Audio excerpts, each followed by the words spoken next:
everyone, my name is Michelle Papilaya. My student ID is 2025-32009. I'm from the Information System Department Class A. In this video, I would like to present the process of data analysis using SPSS, starting from defining the variables, entering the data, and interpreting the regression results. The first step was defining the variable in the variable view. In this practical exercise, there were 4 variables.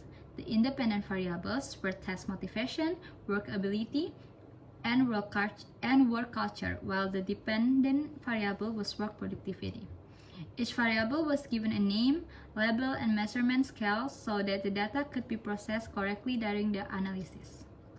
After defining the variables, the next step was entering the data into the data view. The data came from 15 respondents. Each row represents one respondent, and each column represents one variable.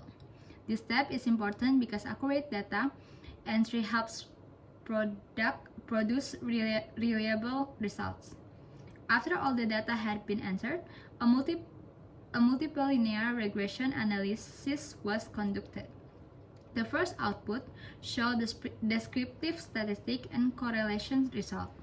The descriptive statistics table provides information about the average value, standard deviation, and number of observations for each variable.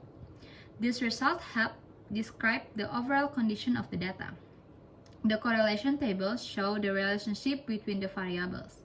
Based on the result, test motivation and work ability had strong positive relationship with work productivity.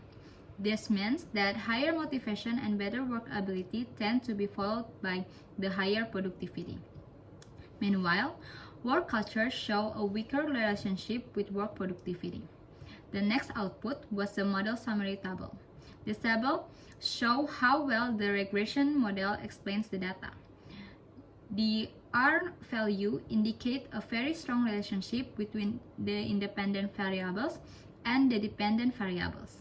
The R-squared value show that about 96.2% of the change in work productivity could be explained by test motivation, work ability, and work culture. The remaining 3.X% may be influenced by other factors that were not included in the study. The final output was the coefficient table. This table is used to see the effect of each independent variable of the dependent variable. The results show that test motivation had a positive regression coefficient and a significance value below the standard significance level. This means that motivation has a positive and significant effect on work productivity. Work ability also had a positive regression coefficient and a significant value below the standard significance level. This indicates that work ability also has a positive and significant effect on work productivity. On the other hand, work culture had a positive regression coefficient, but its significance value was above the standard significance level.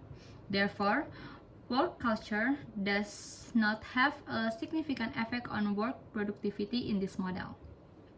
In conclusion, the regression analysis showed that test motivation and work ability have significant positive effect on work productivity, while work culture does not have a significant effect. Overall, the regression model can be considered strong because it is able to explain most of the variation in work productivity. That's all for me. Thank you.